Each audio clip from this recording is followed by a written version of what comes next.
designer is not a lone genius. A designer is a connector.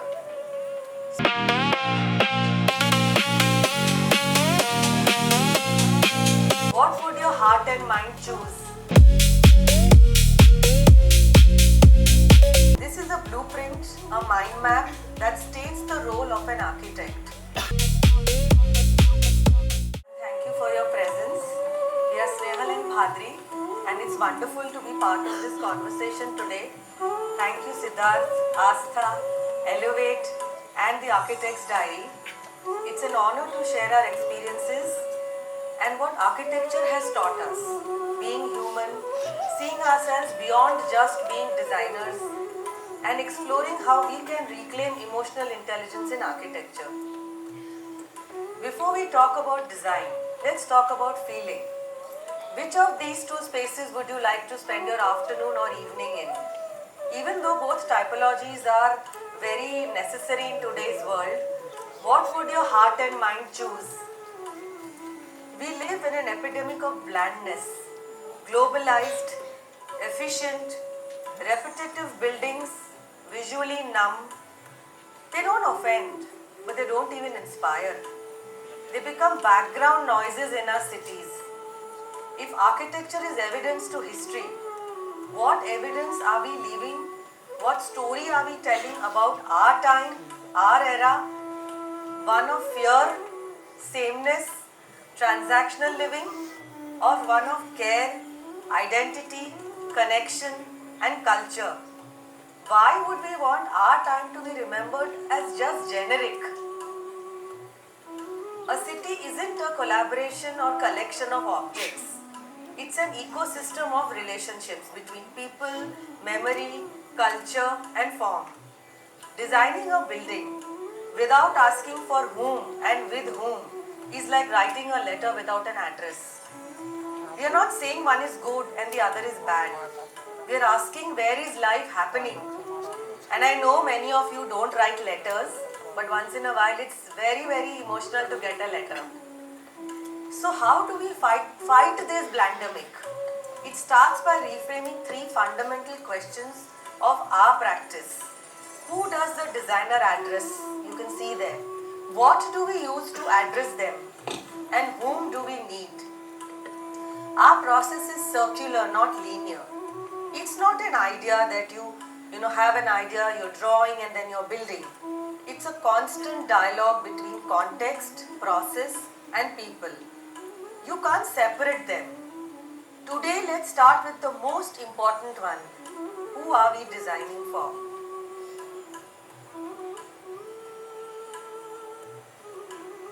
This is a blueprint, a mind map that states the role of an architect. A designer is a cultivator of experience.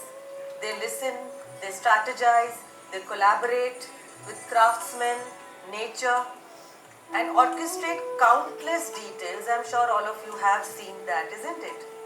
Their true work is to serve living beings, not human beings, minded, living beings. Crafting not just objects, but meaningful sensory environments. A designer is not a lone genius. A designer is a connector. Starting with the first nuance of our practice, whom does an architect address in this map?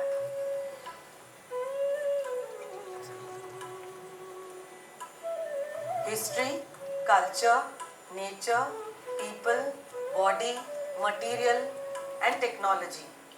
Please don't see them as checkboxes. They are part of our everyday life. Architecture is not just a direct conversation with a client कि client ने बोला, client ने किया, client से बात हुई, client की requirement थी.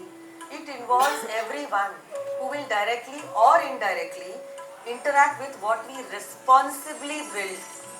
Nature becomes the ultimate processor of our thoughts. What governs our thought processes towards them is sensitivity. Design begins with sensitivity. Before form, before concept comes empathy. If we are not sensitive to people, climate, labor and craft, no amount of design intelligence can save your project. Architecture is not just one heroic idea that we all romanticize about. It's 100 small decisions made again and again and again. This is where emotional intelligence lies and lives. Let's move to the second part of the triangle. What does a designer use to address them? What do we use to address them? We really need to think about this. Our two main tools are thinking and designing. Thinking leads to execution. Designing leads to execution. Thinking creates the foundation for understanding. Sketching, modeling, detailing, documenting. These are all tools that we all use, isn't it? All of you. Narratives, complexity, nature and scale. These are the intentions. Good architecture happens when thinking leads designing. Coming to the third part of our blueprint, whom do designers need? A very important thing to remember is being a designer is not a solitary act. For everything to come together, it requires a combination of agencies that contributes towards pursuing a shared vision of us and everybody who's contributing towards it. The craftsman, the artist, nature, the masons, the laborers and so on. If we ignore them, architecture becomes hollow.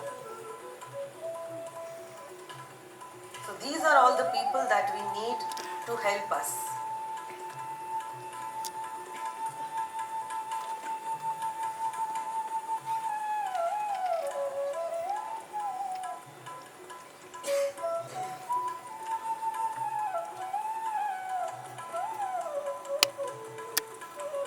Sustainability has three pillars, so it's all about ecology, economy and sustainability. Social, of course. The antidote to blandness is not style. As designers, we ask four questions. Does it have depth? Does it tell a story? Does it connect to nature? Does it feel that it's made for the people? As human beings, we crave layered information. We seek spaces that reveal more as we move closer. So the question becomes, how do we bring this into our way of thinking also? Like tree barks, layers invite curiosity. To address complexity, we begin with the basic ethics of a designer.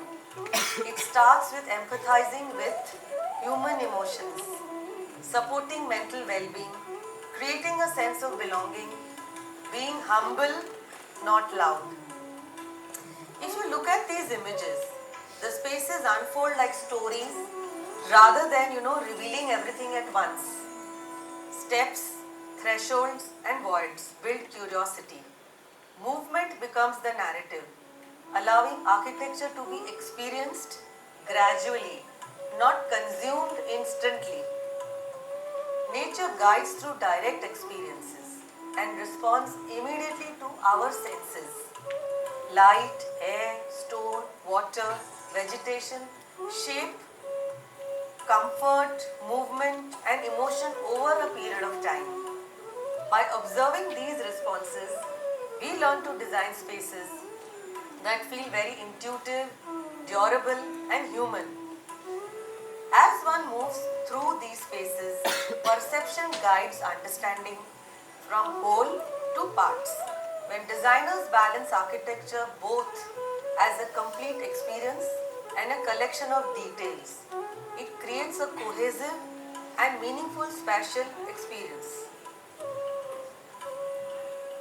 Touch is the sense through which human body connects most directly to space. Materials shaped by hand carry intention, effort and emotion. In traditions like Lipan, I hope all of you know what Lipan is. Applying cow dung by hand transfers human energy into material, crafting spaces that feel lived in and deeply human. We would like to share an experience with you all. It's about Urmish. If you see in the center, you have Urmish sitting with a cup of coffee. He's a very close childhood friend of mine and he is visually impaired from birth. He is a singer too. He professionally sings. He is also a literature professor. And when we took him to Tarang, it's a timber wall structure that we have designed recently. And he expressed his experience of the space through singing, since that is how he perceives architecture. दूर बहुत है जाना मुझको दूर बहुत है जाना. For the first time in my life, I have felt something like this. ऐसा structure कि जिसको imagine तो कोई भी कुछ कर लेता है, but to actually translate it, with what should I compare this? This is first of its kind that I have seen in my life. I really mean it from the bottom of my heart.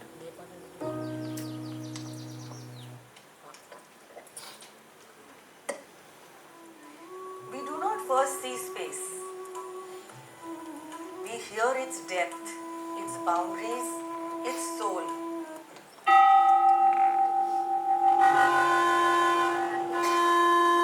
Traditional temples use proportion, mass, and geometry to shape sound.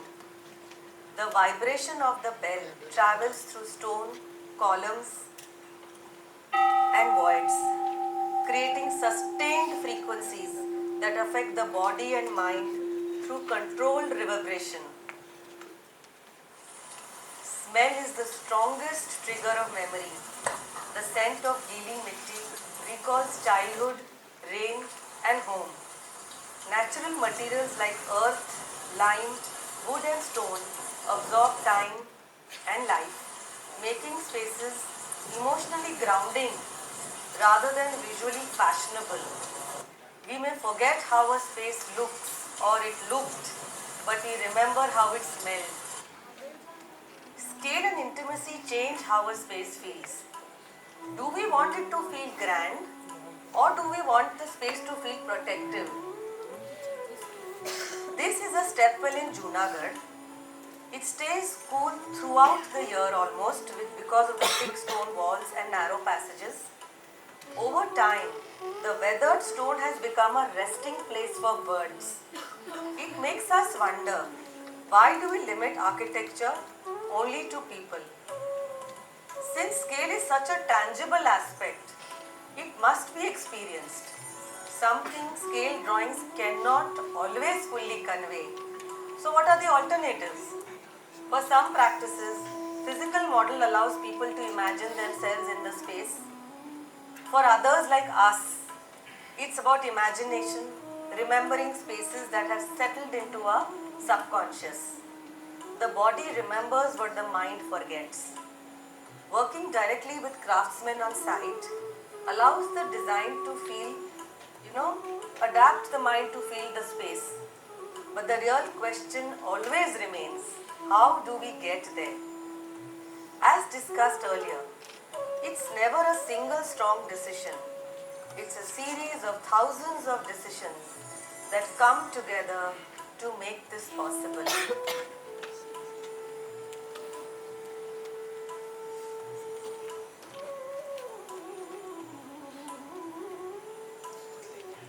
Embrace imperfection. Perfect, sterile places often feel lifeless. This visual shows how architecture comes alive through use and interaction. Window heights as portals, benches inviting pause, light shaping edges, and nuanced otlas supporting conversation. These decisions allow everyday life and belonging to emerge naturally. Even after all this thinking, the process doesn't end. It's just the beginning of a longer journey, one that continues through collaboration with agencies and craftsmen who help us move forward. We'll share a short clip of a few projects in the next slide, which showcases our journey of collaborating. A very few projects where we had a lot of challenges, That is what is going to come up now.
This is a lamp,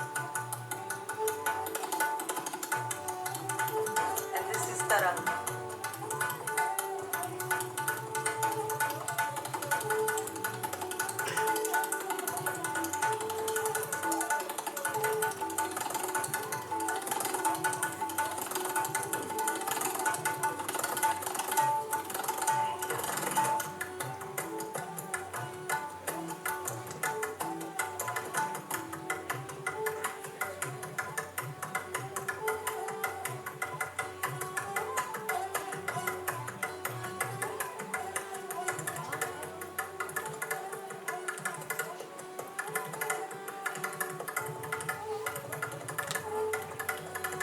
Some are blurred because they were taken from mobile on site.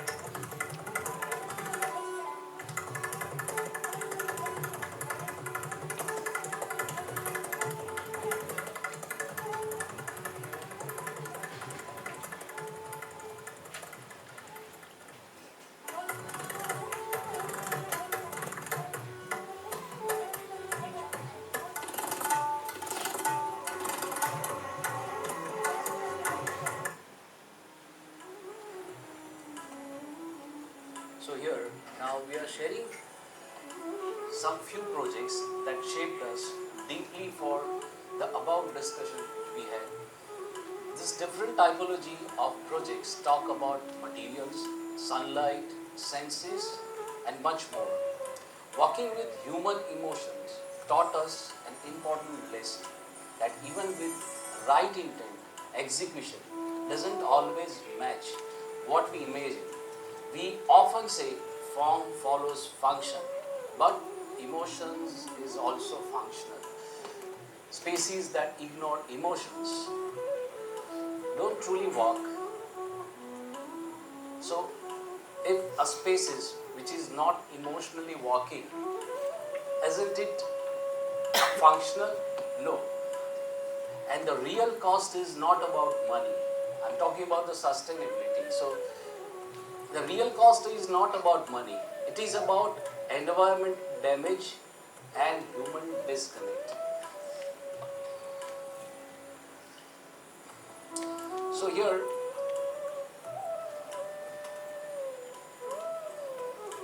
this is the one villa which we are sharing. It is talking about light, shadow, integration of natural light. For us, sunlight is our best friend. Whenever we start designing, we always see how the sun will react to the internal species. And according to that, we select the material as well, on which surface which material has to be applied. So here in this project, we are talking about light, shadow, integration of natural material like lime plaster, stone, and of course nature.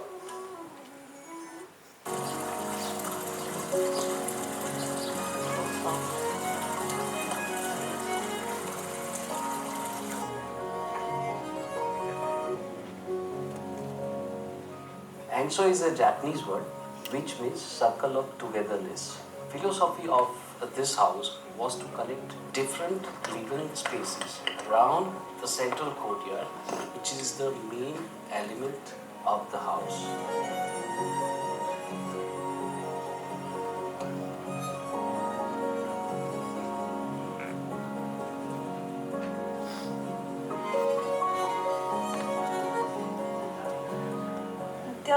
house is in constant relationship to ecology. It tends to create spaces that respond to the human sensorial experience. Whether it is about the gushing sound of water or the sweet smell of grass, the way the warm light of sun hits the skin,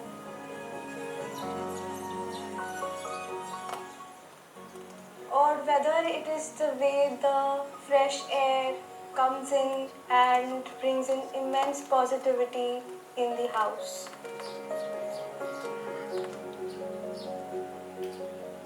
It's about these series of therapeutic experiences that the house has. A house is a home when it is constantly connected to the ground and the sky. The intimate spaces of this home try and connect through skylights, through voids, or the spaces in between. And this is all witnessed by nature, which is timeless. And so is nothing but love and strength of the dwelling that is all binded by nature.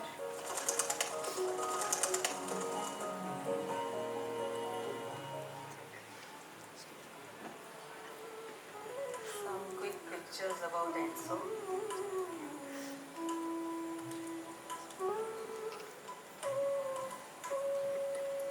This again is a very interesting project we designed long back. It is two young boys who said that they want to, establish their career. They want to do something different. So they had some space on a commercial building terrace in Gandhinagar, which was opposite NID. And obviously, budget and time is always a constraint. There's always fire happening. So the building also had bylaws that you can't do any permanent structure, you can't do any semi-permanent structure. We were brainstorming what to do. We had only 45 days to even think, make the drawings and execute. We were inspired by the rope that is used for the Indian charpai. I hope most of you all have seen the charpai. So the rope used is actually jute material. We took up this as the building material for this cafe, and while the execution was happening, we realized that the self-weight of the rope, I'll show you, if you can see, half cafe pe rope ka canopy kiya hai so that the other half has shadow, because we were not allowed to have more weight because of the bylaws. This is what the cafe looks like.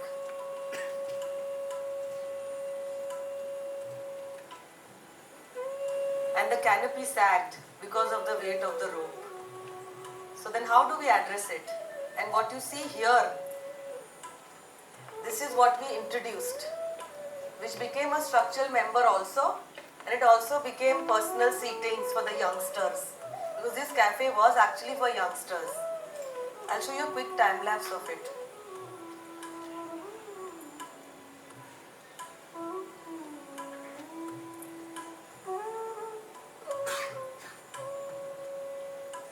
These are all local craftsmen जो road पे थे कुछ लोग.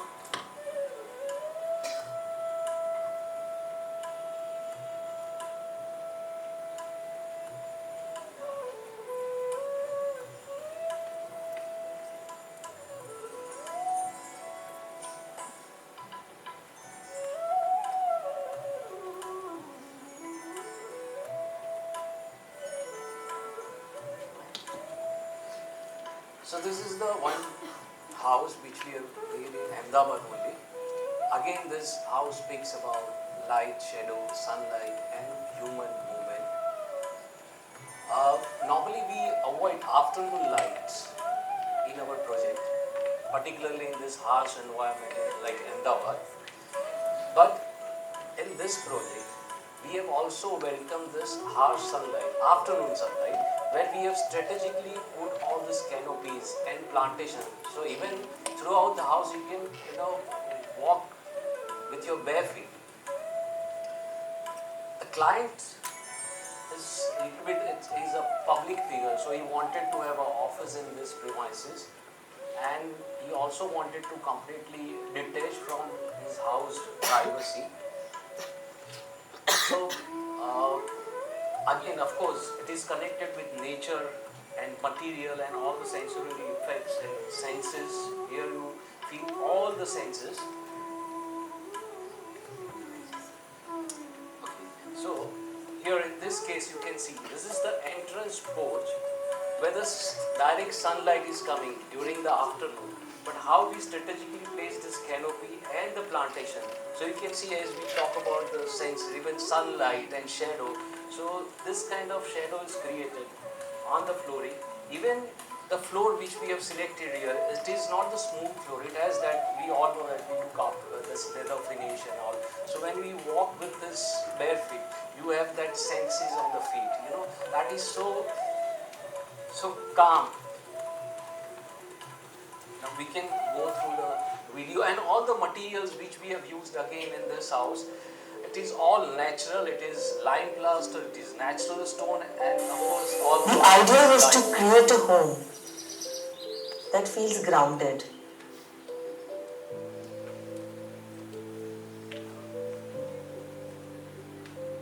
Most of the houses are not allowing afternoon light in Ahmedabad, where in this case afternoon light is creating very good experience. Main entrance will open into the courtyard.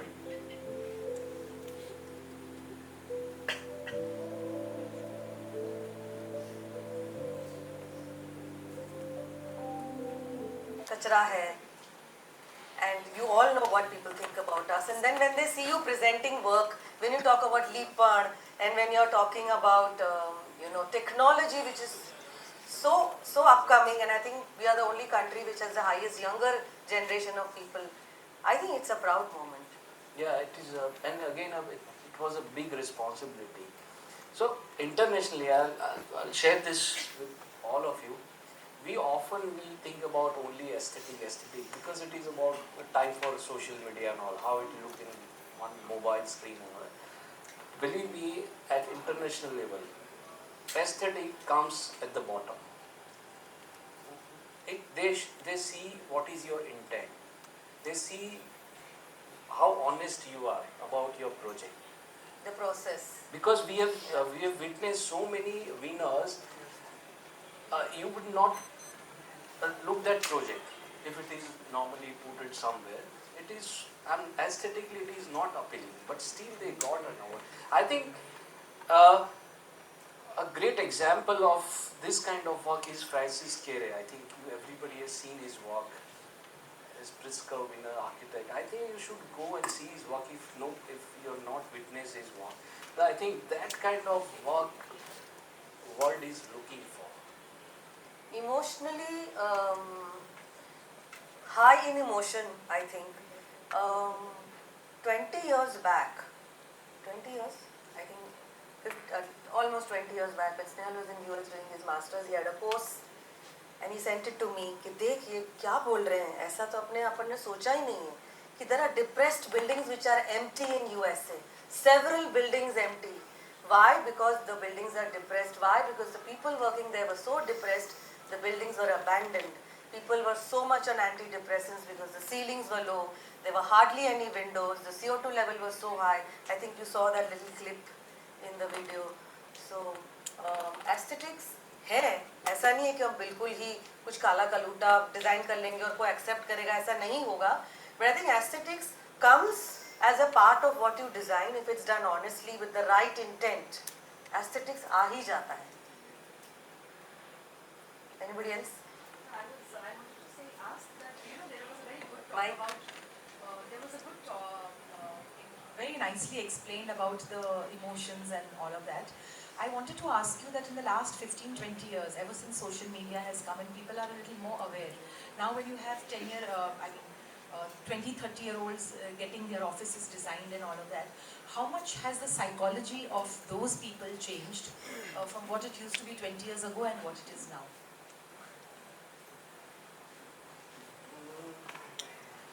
I think too much availability. too much exposure kills creativity. That is what I'm feeling. Because, now the recently one project which we are doing, which we have almost given up with the client, because every day they will come with, not the Pinterest now, Pinterest is now secondary, they will come up with the ChatGPT images. ChatGPT picture देख के बोलेंगे ये बनाना है. ये बनाना है ना, we've given up. I mean that project will be AI driven project definitely. Because बोला अभी कर लो यार, तुम कर लो. So they were asking me कि स्नेल भाई ये कैसा लगेगा? मैंने बोला वो भी ChatGPT से ही पूछ लो. Because the client now उनको ऐसा लगता है नहीं हमने बनाया, तो उसके वो प्यार में आ जाते हैं कि मैंने बनाया है. You can't fall in love with your designs because then you can't critique them, or even you're not able to see the functionality also, and जो गलत है वो हमको दिखता ही नहीं है कि ये गलत हो रहा है इसमें. Previously 20 years back, what I feel is the trust level between architect and was there. Now it has been little bit. नहीं little bit नहीं, you're saying it very nicely. because of the availability, because of the resources, because आप कुछ लेके जाएंगे उससे पहले वो homework करके बैठे. So that even that is not an issue, but that the is fact with is that student. decided कि ये करना ही है. This is also about student and teachers. This is everywhere, not only about architect and client. So why today the respect level of Guru, Brahma, Guru, Vishnu, I mean the teacher who teaches you, वो भी चला गया है, वो भी कम हो गया है because जो टीचर पढ़ाने वाला है वो आप गूगल पे देख के जाता हो, because student knows before he goes to the college. So वहाँ पे टीचर को भी इवॉल्व होना पड़ेगा. As a architect को भी we have to be ready to adapt this AI and all these other things. We have to go beyond that if we really want to walk with respect. I think it has to start from schooling. This is my understanding. We can't say that this young child is not responding or this young child is doing AI. It finally goes down to your schooling, whether teachers in school like we had, who had time for us. अब तुम्हारे teachers के पास भी time नहीं है, उनको आके फटाफट class पे यूट्यूब पे खोल दिया तुम्हारा चैप्टर, पढ़ लेना और चले गए. So that interaction level has also decreased. I think the emotional connect with the teachers gone. So the value system has gone down. Values need to come back. Anybody else? You have. Hello. First of all, the way you have explained your practice is commendable, and I really respect that. But nowadays, as the design has turned to be a very material-driven or a material finish-driven practice, what challenges do you face when you design for the clients? Like earlier, it used to be a lot of play in volumes when you considered light and play of shadows. So in this era, where you have a lot of social media and a lot of flat designing, how do you convince clients to go in certain, because in Tarang there were a lot of play of volumes, but other residences where people try to get design, they are very flat. So like, do you face any challenges, or how the clients perceive what you are trying to explain? So I'll give this answer in two parts. One part I'll give, the other part he'll give. So my part is, which while taking jury 2 days back, and it was there on my mind, that when you सबसे पहले जितने भी बच्चों ने jury में explain किया था project, it was all about मैंने यहाँ स्टूल रखा है, ये लिविंग रूम है, इधर विंडो है और मैंने ये मटेरियल यूज़ किया है. So first and foremost, I think your understanding as a designer, whether you're an architect or an interior designer, you're a graphic designer and so on, should be about why you've done, what is the context, for whom are you doing, the same questions. If we do that, I think 50% of at least our mental issue gets sorted. Next part he'll answer. Yeah, of course, it is about honesty. I mean, you have to honest to yourself. Why you are designing it, even for the material, why you are using this material. Okay, as we mentioned, we go through a lot of exercise and lot of material exploration, and also we do a lot of research about the material. ऐसा नहीं कि वो company वाला आके देखेगा and we believe in those pamphlets. We go through the detail, we go through the materials, the ingredient as well. What are the ingredients they have used? It is not only about the green product. how it is produced, what was the process. Because we have to think about the workers who are working in that factory as well, not about the final product. So we are very careful. So most of our project we prefer to go for natural material. And as far as client is concerned, in that case, social media and other this media will literally, they will help you in that case, because most of the client, those who will approach you, they know what are you doing. So only because of that they approached us. So it becomes, in that way, it becomes easier for us. And sometimes client, they are very, most of them very gullible. If you guide them properly, if you show them right things, तो But वो for that समझ you need जाते to हैं. be convinced कि मैं जो कर रहा हूँ या जो मैं जो कर रही हूँ वो सही है, और उसके लिए रिसर्च एंड स्टडी. ये नहीं कि नहीं मैं बोल रही हूँ क्योंकि मुझे प्रोडक्ट वाले ने बोला है कि आप ये बोलोगे तो हमको अच्छा लगेगा, and so on and so fourth. First be convinced. You really can't go wrong. Did we answer your question? Yes. And Vastu तो है ही फिर. So we use Vastu as a tool. We don't 100% believe in it. It's like for us it's an idol. लेकिन convince करने तो Vastu लगा देते हैं, नहीं करना है तो नहीं करते. Vastu is majorly based on your sun and wind direction. So if that Yeah, is but perfect, वो अभी then- तो वो भी आ गया ना, लाइफ थ्रेटनिंग कि कैंसर हो जाएगा, कोई मर I जाएगा. know, I don't know This why. has come up in 2 projects of ours. हाँ, वो डरा है. You guys don't believe. सारे मतलब बच्चे जब अपना प्रोजेक्ट दिखाते हैं ना तो बोलते हैं vastu compliant, and I'm like, oh God, at least architects shouldn't be showcasing that as number one reason to talk about your project. That's there. It should be a byproduct. We would like to do one session for Vastu. तो बता देना please.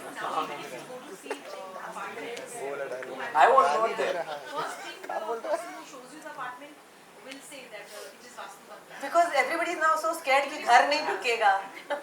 So there are two aspects. It's not only about Vastu Shastra. There are, in Atharva Veda, there is 2 parts. One is Vastu Shastra and one is Sthapatya Shastra. Many of them you are not, even Vastu Shastra, they don't aware of it. What is Sthapatya Shastra? And what is Vastu Shastra? Vastu Shastra वो है पतली गली से निकलना.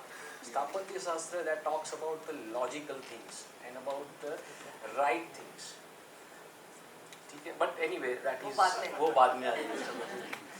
I just had one observation. All your projects have tremendous, exhibition of landscape integrated with your architecture.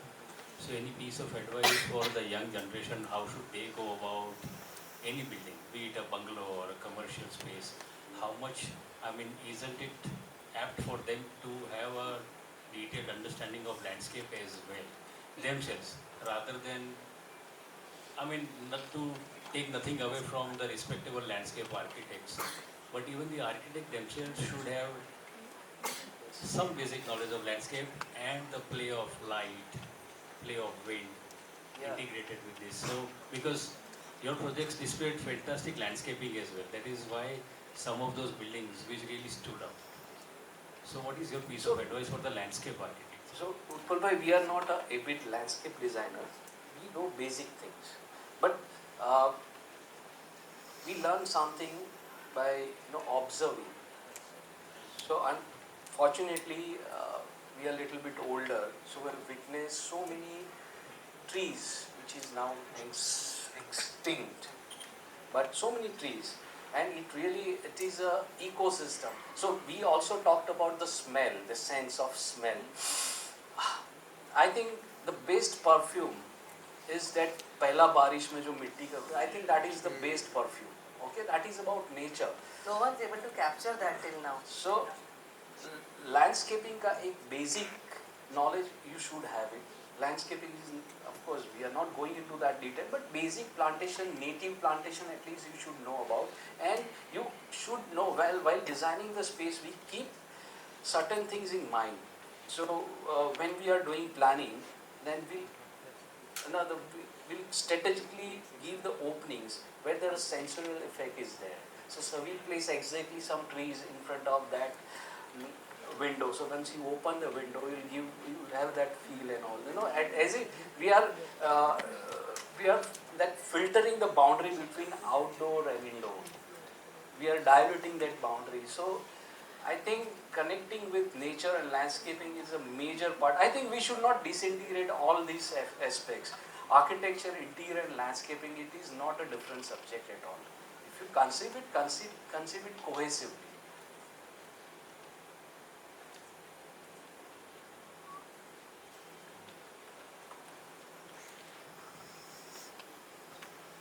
Hello ma'am, hello sir.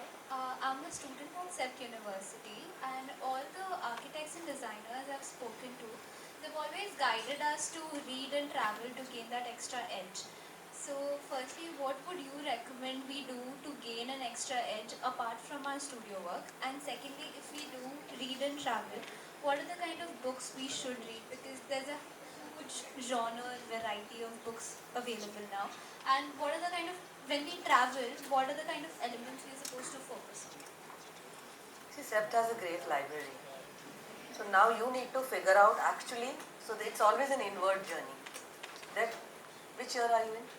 Second year. Yeah, so second year is actually first year, no? First year goes in foundation. So I think you've just finished one studio. So I think by the time you finish your second studio, it will slowly start coming into you that what is it you like? Which part of architecture do you like? Because it also has, there are such subtle transitions which are not tangible as to what you like and what you don't like. The boundaries are very blurred. But slowly you can start developing. Always go for exchange, go for your workshops, meet a lot of people, see their work. And if, I think often we also do get emails and we are so caught up with the work, we may not be able to respond.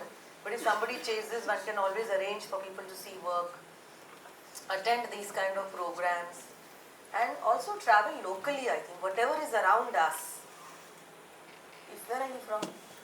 I am from Guwahati, Assam. So it's a great place to be in. It also has a lot of local architecture, yeah, a lot of history. So I think it's great to learn from your history and apply it to the, right now, the present technology. Yeah, so India is very diverse country. I mean, we are really lucky to have this country, and we can witness all kind of context.